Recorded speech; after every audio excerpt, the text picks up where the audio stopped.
Assalamualaikum warahmatullahi wabarakatuh. Kali ini saya akan membawakan sebuah cerita yang berjudul Warung Soto Daging Manusia. Cerita ini ditulis oleh Eristiani. Sebelum cerita ini dimulai, jangan lupa like, komen, subscribe channel ini, dan aktifkan lonceng notifikasinya agar kalian tidak ketinggalan cerita-cerita terbaru dari kami. Tanpa basa-basi dan tidak usah berlama-lama lagi, langsung saja kita masuk ke ceritanya. Lalu apa yang harus saya lakukan, Mbah? Kamu harus mengorbankan kambing jantan supaya mereka lepas dari Asna. Asna sudah bisa mengeluarkan suara, Mbah. Apa masih perlu mengorbankan kambing jantan? Iya harus, Dul, supaya Asna terbebas dari gangguan itu. Tapi hari kelahiran Asna masih 1 minggu lagi, Mbah. Memang lebih baik dilakukan pengorbanan itu waktu hari kelahiran Asna. Tapi jika mendesak itu tidak masalah. Jelas, Mbah Broto. Baik, Mbah. Kapan pengorbanan itu bisa dilakukan, Mbah? Besok malam. Bawa kambingmu ke sini. Biar aku saja yang mengurus semuanya. Baik, Mbah. Terima kasih. Kamu tidurlah di sini sampai pagi datang. Baru kamu bisa pulang. Terlalu menakutkan untuk orang awam sepertimu melewati kebun pisang. Tukas Mbah Broto. Abdu mengerutkan dahi. Ia memikirkan perkataan Mbah Broto. Sebenarnya ia tidak suka bermalam di rumah Mbah Broto. Ia risih setiap melihat beberapa topeng yang terpajang di dinding. Topeng-topeng itu layaknya manusia yang sedang memperhatikan dan mengawasinya. Tapi jika ia pulang, harus melewati kebun pisang yang gelap dan menakutkan. Baiklah, Mbah. Saya bermalam di sini sampai pagi datang. Mbah Broto mengangguk. Ia lalu masuk ke dalam kamar. Abdul lalu membaringkan tubuhnya di atas kursi panjang yang ada di sana. Berkali-kali mencoba memejamkan mata. Rasa kantuk tak juga menyerang. Tiba-tiba Abdul merasakan kandung kemihnya penuh. Dengan sangat terpaksa ia harus pergi ke kamar kecil. Abdul berdiri. Ia berjalan dengan cepat. Ia pergi ke belakang mencari kamar kecil milik Mbah Broto. Di dekat dapur tidak ditemukan kamar kecil. Ragu, Abdul membuka pintu dapur. Hembusan angin dingin menusuk kulitnya. Benar saja, di belakang rumah Mbah Broto terdapat sebuah sumur. Jarak sumur dengan rumah Mbah Broto sekitar 100 meter. Abdul menelan ludah melihat sumur yang letaknya agak jauh dari rumah. Ditambah gelapnya sumur itu, membuatnya terlihat menyeramkan. Enggan rasanya bagi Abdul untuk pergi ke sana. Namun kandung kemihnya mendesak untuk ia mengosongkannya. Bisa saja ia kencing di sembarang tempat. Namun mengingat perkataan Mbah Broto, jika di sekeliling rumahnya ditanam benda-benda pusaka, Abdul tak mau membuat masalah untuk dirinya sendiri. Gegas Abdul pergi ke sumur. Di dekat sumur terdapat satu kamar mandi. Abdul lalu memasuki kamar mandi yang gelap. Gelap, sangat gelap. Ia lalu membuang semua cairan yang ada di dalam kandung kemihnya. Abdul melihat ke belakang sumur melalui rongga yang ada di atas dinding. Di belakang sana terdapat hamparan sawah membentang. Di antara gelapnya sawah itu ia melihat berkas cahaya. Seseorang perempuan memakai daster warna putih melambai-lambaikan tangan kepada Abdul. Siapa dia? Apa mungkin ada yang di sana malam-malam begini? Abdul curiga dengan perempuan itu. Rasanya tidak mungkin ada orang di sawah. Jangan-jangan itu. Abdul tidak meneruskan ucapannya. Ia lari tunggang langgang meninggalkan kamar mandi. Pak, Abdul mendengar suara yang tidak asing baginya. Itu adalah suara Lastri, istrinya. Refleks Abdu menoleh ke belakang. Tidak ada Lastri atau siapapun di belakangnya. Bergegas Abdu membuka pintu dapur. Ia masuk ke dalam dapur, lalu menutup dan menguncinya. Nafas Abdu memburu. Kenapa? Tadi aku mendengar suara Lastri. Tapi kan Lastri sudah tiada. Apa karena takut aku sampai berhalusinasi dengan suara Lastri? Ucap Abdu terengah-engah. Abdu kembali ke tempat ia tidur tadi. Sudah berkali-kali ia datang ke rumah Mbah Broto, namun tidak menyeramkan seperti sebelum-sebelumnya. Baru kali ini juga ia datang ke rumah Mbah Broto tengah malam. Tenggorokan Abdu terasa kering. Ia celingukan. Di sudut ruang tamu ada sebuah ceret dari tanah liat yang letaknya di atas nakas. Abdu mengambil ceret yang berada di atas nakas. Ia meneguk air dari dalam ceret langsung. Abdu memuntahkan kembali air itu. Rasa airnya wangi bercampur bau anyir darah. Dan juga terasa ada benda lain bergerak-gerak yang ikut masuk ke dalam mulutnya. Air yang Abdu muntahkan itu berwarna merah. Dan terdapat makhluk-makhluk kecil menggeliat-geliat di sana. Gegas Abdu kembali ke kursi panjang tempat ia istirahat. Rasa hausnya sudah hilang, berganti dengan rasa jijik. Abdu membaringkan tubuhnya di atas kursi panjang. Pikirannya menerawang jauh. Harusnya ia menuruti ucapan Pak De Darmaji untuk tidak pergi.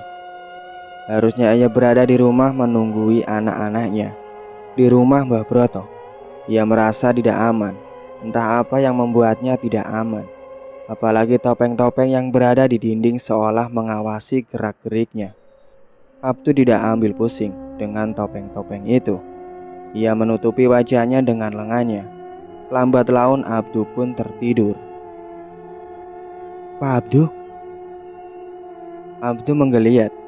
Ia terkejut begitu membuka mata. Ia berada di tengah-tengah jalan yang berada di kebun pisang. Kenapa tidur di sini, Pak? Tanya seseorang pria dengan memakai capil di atas kepalanya. Saya kenapa ada di sini? Abdu menggaruk kepalanya yang tidak gatal. Ia terlihat linglung. Pak Abdu dari mana mau kemana? Tanya pria itu. Saya dari rumah Mbah Broto. Jelas Abdu. Mbah Broto? Pria itu mengerutkan dahi, seperti tengah memikirkan sesuatu. Pak Abdu datang ke rumah Mbah Broto malam hari? Tanyanya lagi.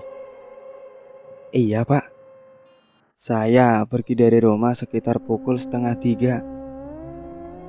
Ya ampun, Pak Abdu ini berani sekali. Mungkin Pak Abdu tidak datang ke rumah Mbah Broto, tapi... Pria itu menggantungkan ucapannya. Tapi apa Pak? Abdu penasaran dengan ucapan pria itu. Mari saya antar ke rumah Mbah Broto, biar dia menjelaskan semuanya. Mungkin Mbah Broto tahu apa yang terjadi kepada Pak Abdu. Abdu mengangguk. Ia berdiri. Mereka berdua pergi ke rumah Mbah Broto. Sesampainya di sana, Abdu menceritakan apa dan tujuannya ke rumah Mbah Broto semalam. Ia juga menceritakan rangkaian kejadian yang terjadi kepadanya, sampai ia dibangunkan pria yang mengantarkannya tadi. Kamu terkena tipu daya mereka. Kamu semalam berada di alam lain. Mereka itu penghuni kebun pisang itu. Mereka sedang menjahilimu. Jawab Mbah Broto setelah mendengarkan penjelasan Abdu. Saya kesini untuk meminta tolong kepada Mbah Broto untuk mengobati Asna yang ketempelan jin, Mbah. Kemarin dia bisa mengeluarkan suara waktu tubuhnya dikendalikan jin. Dan dia menyerang saya. Jelas Abdu. Mbah Broto terbelalak. Satu belum selesai, sudah datang lagi. Abdu tertunduk. Tidak berani menatap Mbah Broto yang menatapnya tajam. Benar-benar. Mbah Broto mengepalkan tinjunya. Rahang dukun itu mengeras. Mbah Broto menutup matanya untuk beberapa saat. Abdu menunggu dukun itu membuka mata. Dengan perasaan yang tidak menentu. Ia cemas memikirkan Asna. Apa ini semua ulah Mbok Karsiem, Mbah? Abdu menodong Mbah Broto. Dengan pertanyaan begitu, pria itu membuka mata. Karsiem, penjual soto itu? Selidik Mbah Broto. Iya, Mbah. Kenapa kamu berpikir semua itu ulah Karsiem? Karena waktu itu Asna memergoki penglaris celana dalam di kuah sotonya, Mbah. Kalau begitu Asna dalam bahaya. Ia tidak mungkin dibiarkan begitu saja. Pasti Karsiem tidak akan membiarkan Asna buka suara. Lalu apa yang harus saya lakukan untuk melindungi Asna, Mbah? Mbah Broto terdiam sejenak. Ia memikirkan sesuatu. Segera lakukan pengorbanan malam ini juga, Du. Baik, Mbah. Aku akan datang nanti malam ke rumahmu. Kamu berhati-hatilah dengan Karsiem. Jangan dekat-dekat dengannya. Dia bisa saja menyakiti kalian. Bukan hanya Asna saja jika kalian mencari masalah. Apa mungkin Lastri meninggal karena ulah Mbok Karsiem, Mbah? Meninggal? Yang benar saja kamu, Du. Istrimu itu masih hidup. Tukas Mbah Broto. Lalu kenapa sandal Lastri ditemukan berlumuran darah di pinggir sungai? Kami yang mencarinya mengira dia sudah mati dimakan buaya. Ucap Abdu. Bulir-bulir bening lolos dari mata tua pria parubaya itu. Abdu. Tidak ada buaya di sungai kita. Mungkin Lastri memang di pinggir sungai. Dan bisa saja kakinya terluka.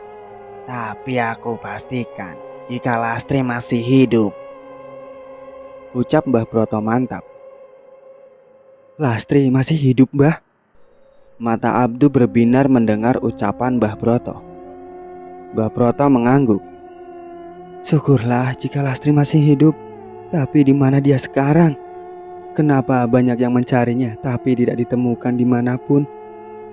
Dia ada di rumah Karsiem.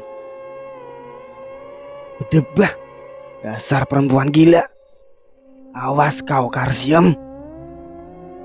Abdu mengepalkan tangannya. Rahangnya mengeras, memperlihatkan urat-urat nadinya di sekitar leher. Sudah aku katakan, berhati-hatilah dengan Karsiem. Jangan gegabah seperti istrimu. Lalu apa yang harus saya lakukan, Mbah? Kamu cukup diam saja. Aku yang akan membawa Lastri pulang sendiri ke rumahmu. Jangan katakan Lastri masih hidup kepada siapapun. Ucap Mbah Broto. Baik, Mbah. Sekarang pulanglah. Jangan lupa siapkan kambing jantan untuk cincin yang ada di tubuh Asna. Baik, Mbah. Saya permisi. Sesampainya di rumah, Asna, Aska dan Bude Parni sudah menantikan Abdu. Kamu ini bagaimana sih, Duh? Anak-anak kamu cemas kamu nggak pulang-pulang. Omel Bude Parni. Maaf, Mbak. Semalam saya menginap di rumah Mbah Broto. Nggak berani pulang. Jawab Abdu. Ia sengaja tidak menceritakan kejadian yang dialaminya semalam, supaya mereka tidak cemas. Bapak ngapain ke rumah Mbah Broto? Aku sudah bisa bicara lagi. Ucap Asna. Ia tidak suka bapaknya pergi ke rumah Mbah Broto. Betul, Pak, apa yang dikatakan Mbak Asna? Timbal Aska. Sudahlah, kalian diam saja. Kalian tidak tahu apa-apa. Nada suara Abdu meninggi. Abdu berjalan cepat menuju kamar mandi. Tubuhnya terasa sangat letih. Begitu keluar dari dalam kamar mandi, Asna sudah menunggu bapaknya di dekat pintu dapur. Pak, ada Mbok Karsiem itu di depan, ucap Asna. Mbok Karsiem? Abdu mengerutkan dahi. Untuk apa dia kesini, Nak? Asna mengedikan bahu. Bapak saja yang temui Gi. Aku malas. Takut juga sih melihat sorot mata Mbok Karsiem. Ada di mana dia sekarang? di depan sama Aska. Budemu kemana? Minta Bude Parni saja yang temuin Mbok Karsiem, timbal Abdu. Bude Parni ke pasar sama Bu Rita, belanja buat tahlilan nanti malam. Ya sudah, Bapak temuin Mbok Karsiem dulu. Abdu berjalan ke ruang tamu. Loh, sejak kapan datang, Mbok? Abdu pura-pura ramah kepada Mbok Karsiem. Barusan tuh. Kamu dan anak-anak kamu yang sabar ya. Mudah-mudahan Allah mengampuni dosa-dosa Lastri. Sok baik banget sih, Mbok. Padahal hatimu busuk, batin Abdu. Kenapa kamu bengong tuh? Tanya Mbok Karsiem. Enggak, Mbok, jawab Abdu. Ini buat tambah-tambah untuk acara tahlilan Lastri nanti malam. Mbok Karsiem meletakkan satu kresek besar di atas meja. Repot-repot segala, Mbok. Bukan apa-apa tuh, jawab Mbok Karsiem. Mata tua wanita itu jelalatan seperti mencari sesuatu. Ada apa, Mbok? Asna di mana? Kok nggak kelihatan? Asna tidur di kamar. Dia sakit, Mbok. Mendengar perkataan Abdu, tercipta garis lurus di sudut bibir Mbok Karsiem. Kenapa, Mbok? Abdu agak takut melihat senyum Mbok Karsiem. Bukan apa-apa, Du. Semoga Asna cepat sembuh dan kalian semua dikuatkan atas kematian Lastri. Mbok Karsiem berdiri. Aku pamit tuh, mau ke pasar dulu ini. Iya, Mbok. Terima kasih sudah datang ke sini. Sama-sama, Du. Abdu mengantarkan kepergian Mbok Karsiem sampai di teras. Setelah Mbok Karsiem tidak terlihat, Abdu mengambil bawaan Mbok Karsiem dan membawanya ke belakang. Apa itu, Pak? Tanya Asna. Di tangan gadis itu terdapat foto Lastri. Mata Asna sembab menangisi kematian Lastri. Abdu mengedikan bahu. Ia menoleh kepada Asna. Putri sulungnya itu terlihat sangat terpukul dengan berita kematian Lastri, yang sebenarnya masih hidup. Abdu tak tega melihatnya. Asna, kamu tidak perlu menangisi ibu. Sebenarnya ibumu masih hidup. Abdu menepuk bahu Asna. Beneran, Pak? Asna mendongak menatap bapaknya. Lalu Abdu mengangguk. Ibumu berada di rumah Mbok Karsiem. Dia masih hidup, ucap Abdu. Dari mana Bapak tahu ibu ada di rumah Mbok Karsiem? Mbah Broto, ucapannya tidak pernah salah. Asna menarik nafas. Lagi-lagi Mbah Broto. Apa benar ucapan pria itu? Batin Asna. Semoga saja ucapan Mbah Broto benar.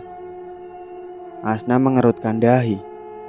Ucapan bapaknya ada benarnya juga. Di hari sebelum ibunya meninggal, ibunya datang melabrak Mbok Karsiem. Mungkin saja wanita tua itu sakit hati kepada ibunya karena berusaha membongkar rahasianya di depan semua orang. Apa kita datangi Mbok Karsiem saja, Pak? Usul Asna. Jangan, terlalu bahaya. Mbok Karsiem itu sangat berbahaya. Lalu kita harus bagaimana supaya ibu kembali, Pak? Biar semuanya diatur Mbah Broto. Aku percaya ucapan Mbah Broto yang mengatakan ibu masih hidup. Tapi apa perlu percaya secara membabi buta, Pak? Nada suara Asna meninggi. Ia kesal dengan bapaknya. Begitukah kamu bicara sama orang tua, Asna? Nada bicara Abdu tak kalah tinggi. Ada apa toh ini ribut-ribut? Bude Parni datang menghentikan pertengkaran bapak dan anak itu. Ini loh, Mbok, Asna berani-beraninya bicara kasar sama bapaknya. Tunjuk Abdu. Asna. Bude Parni menatap Asna. Asna hanya tertunduk. Ia lalu masuk ke kamar. Abdul mengikuti Asna melalui ekor matanya. "Kamu juga jangan keras-keras sama anak, Dul," timbal Bude Parni sambil meletakkan barang belanjaan di mejanya. Abdul tak menjawab ucapan Bude Parni. Lalu ia mengeloyor pergi. Bude Parni menggelengkan kepala melihat tingkah Abdul. "Ada apa, Bu Parni?" tanya Bu Rita. Wanita itu meringis. Teriknya matahari membuat wanita itu gerah. Dahinya bercucuran keringat. "Nggak tahu, Rit. Itu Abdul sama Asna ribut." "Oh." Bu Rita membulatkan mulutnya. Sementara itu Asna di dalam kamar memilih meneruskan pekerjaannya. Ia tahu salah bicara keras dengan bapaknya. Emosinya tersulut karena bapaknya sangat keterlaluan dalam mempercayai Mbah Broto. Asna memeluk foto ibu. Semoga saja ibu benar masih hidup. Tiba-tiba bunyi notifikasi di ponsel. Asna beralih mengambil ponsel itu. Pesan WA dari nomor tidak dikenal. "Tutup mulutmu atau ku habisi kau." Asna mengerutkan dahi. Otaknya berpikir siapa yang telah mengirim pesan ini kepadanya. Apa mungkin Bokar Siem yang mengirim pesan ini padaku? Tapi wanita tua itu sepertinya tidak tahu cara menggunakan ponsel, apalagi ponsel pintar. Gumam Asna. Asna beranjak dari kamarnya. Ia tidak mau ambil pusing dengan teror dari nomor tidak dikenal. Lebih baik membantu Bude Parni dan Bu Rita saja. "Loh Asna, kamu istirahat saja, Nduk. Biar pekerjaan ini Bude dan Bu Rita kerjain. Nanti juga Nisa datang ke sini buat bantu-bantu." Bude Parni melarangku mengambil pisau. "Iya nak, kamu istirahat saja," timbal Bu Rita. Ia menatapku iba. Aku mengangguk dan tidak lagi memegang pisau atau alat dapur lainnya. Aku memilih berjongkok di dekat Bude Parni. Kuperhatikan saja apa yang dilakukan Bude Parni dan Bu Rita.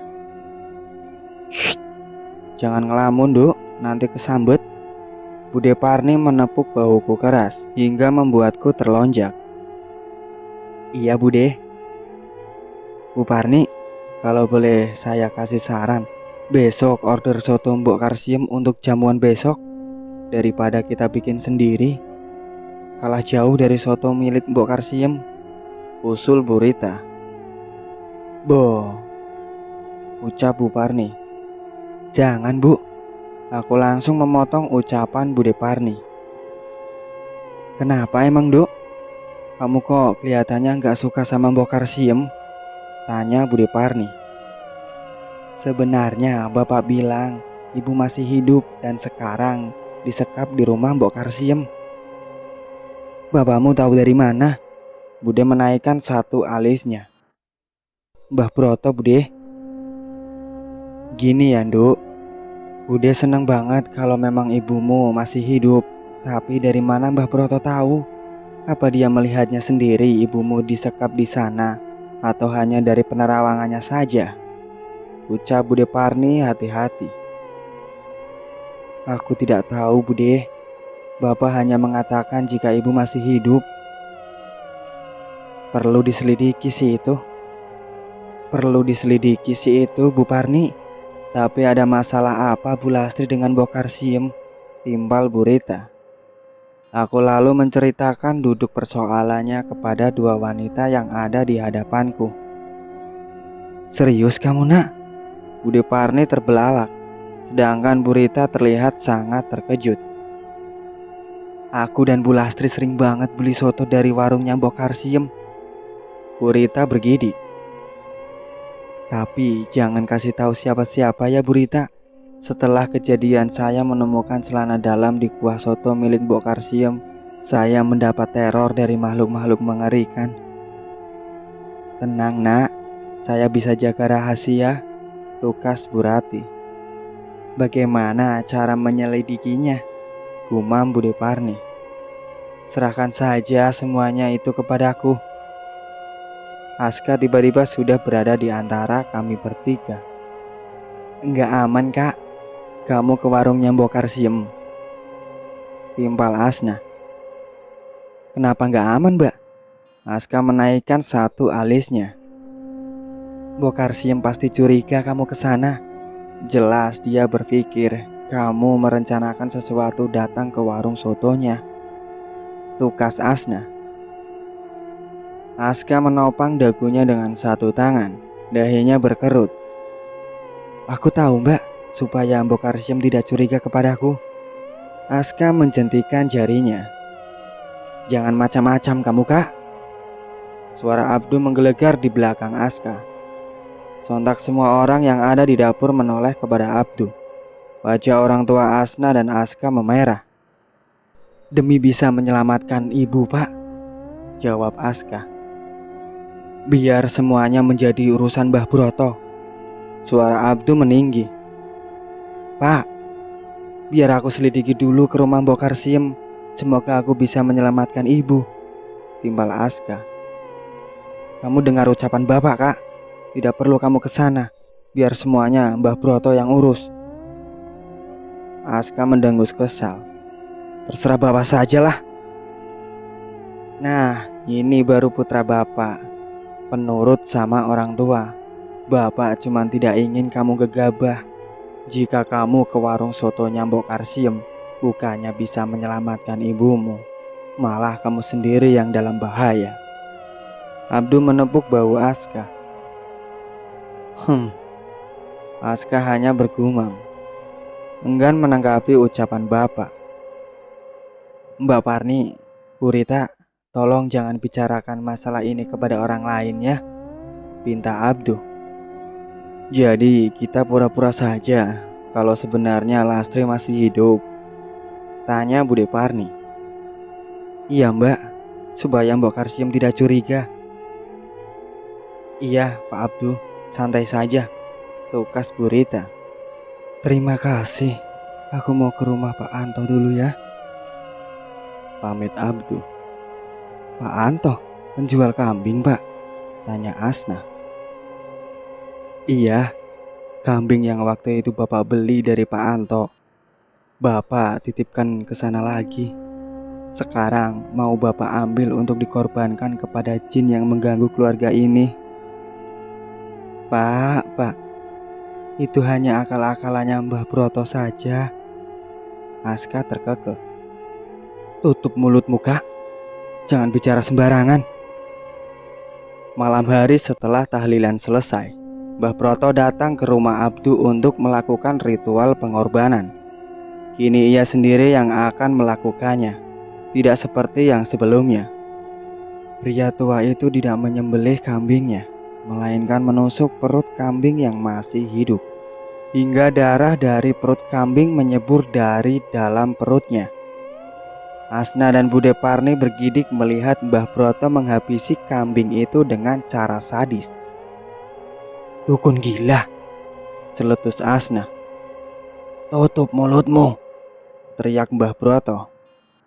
Seketika Asna terdiam, tidak berani bicara lagi. Kenapa Mbah Broto bisa mendengar ucapannya? Padahal jarak Asna berdiri dengan Mbah Broto berada cukup jauh. Jangan kamu pikir aku tidak mengetahui apa yang kamu katakan. Mbah Broto menatap Asna tajam. Ia sangat marah. Putrimu sudah menghina aku, Dul. Ia mengatakan aku dukun gila. Di sini aku membantu keluargamu supaya lepas dari gangguan jin jahat itu, tapi tidak dihargai. Mata dukun itu memerah, penuh dengan amarah. Aku pulang saja, ucap Mbah Broto lagi. Maafkan Asna mbah, tolong selesaikan semuanya. Abdu menanggupkan tangan, memohon kepada Mbah Broto. Mbah Broto mendengus kesal. Suruh putrimu itu jaga mulut. Baik mbah, saya akan kasih tahu Asna. Kalau perlu saya akan marahi dia juga, ucap Abdu. Abdu berjalan mendekati Asna, Aska dan Bude Parni. Jaga bicaramu, nak. Mbah Broto punya banyak perewangan yang mengawasi kita semua. Abdu menunjuk Asna. Tapi Pak, sudah diam, bentak Abdu. Asna terperanjat. Bapaknya yang hangat dan penyayang berubah menjadi pria galak dan otoriter. Bapaknya malah menakutkan daripada Mbok Karsium. Aska menepuk bahu Asna. Dari tatapan matanya, ia seolah mengatakan Asna supaya diam. Mbak Parni, tolong ajak Asna dan Aska ke dalam. Mereka hanya mengganggu Mbah Broto saja, pinta Abdu kepada Bude Parni. Ayo nak, kak, kita masuk saja, ucap Bude Parni sewot. Ia tidak suka Abdu memarahi keponakannya. Abdu menghela nafas setelah memastikan Bude Parni dan anak-anak masuk. Maafkan Bapak. Tuh, cepat ke sini, panggil Mbah Broto. Iya Mbah. Abdu setengah berlari mendekati Mbah Broto. Letakkan ini di sudut sebelah sana. Mbah Broto memberikan cawan berisi darah kambing yang diberi bunga di atasnya. Baik Mbah. Bau anyir campur wangi menusuk hidung Abdu ketika ia menerima cawan itu. Gegas ia membawa cawan itu ke tempat yang diperintahkan Mbah Broto. Diletakkannya cawan itu di tanah. Hembusan angin yang kencang menerpa tubuh Abdu. Tengguknya meremang. Tiba-tiba suara sesuatu yang becek di belakangnya. Abdu penasaran, ia menoleh ke belakang. Sosok berambut gimbal dengan lidah panjang menjulur tengah menjilat cawan berisi darah kambing. Abdu lari mendekati Mbah Broto. Mbah, itu di sana, Mbah. Sudah, biarkan saja, ucap Mbah Broto. Ia tidak menoleh sedikit pun ke Abdu. Matanya fokus menatap ke depan. Di depan Mbah Broto, hembusan angin yang sangat kencang mengoyak kambing jantan yang masih bernyawa. Karena cara Mbah Broto menghabisinya sangat biadab. Bersamaan dengan itu terdengar suara kambing yang semakin melemah hingga hilang ditelan angin itu. Sebenarnya apa makhluk yang memakan kambing jantan itu? Kenapa Mbah Broto menghabisi binatang dengan sekeji itu? Apa yang dilakukan Mbah Broto bisa membuat Lastri kembali? Kelihatannya tidak masuk akal sama sekali. Waktu berlalu. Di mana dukun kepercayaanmu, Duh? Pak Ade Darmaji menatap Abdu tajam setelah Mbah Broto pulang. Mbah Broto sudah pulang, Mas. Mas Darmaji butuh pertolongan Mbah Broto. Buat apa minta bantuan dukun tuh? Aku gak punya masalah. Toh jika aku ada masalah, lebih baik aku meminta tolong kepada alim ulama, bukannya ke dukun. Aku sangat percaya kepada Allah daripada dukun yang menyesatkan. Bukannya aku tidak mempercayai Allah. Aku percaya kok, Mas. Tapi gak ada salahnya meminta bantuan kepada dukun seperti Mbah Broto. Aliran ilmu yang dianutnya bukan ilmu hitam, jelas Abdu. Ilmu putih dari mananya, Pak? Kalau dia itu baik, gak mungkin Mbah Broto menghabisi binatang sekecil itu, batin Asna. Sakarepmu lah, Dul, ucap Pak Ade Darmaji ketus. Semua mengangguk menyetujui ucapan Bude Parni. Awas kamu, Dul. Kalau dukun itu tidak bisa membawa adikku dalam keadaan hidup, apa aku buat perhitungan denganmu? Bude Parni mengingatkan Abdu sebelum ia menyusul Asna ke kamar. Abdu bergeming, tidak berani menjawab kakak iparnya yang sedang marah. Di dalam kamarnya Asna, gelisah memikirkan ibunya. Kamu gak bisa tidur, Nduk? Tanya Bude Parni. Asna bangun dari tempat tidurnya. Ia menoleh kepada Bude Parni.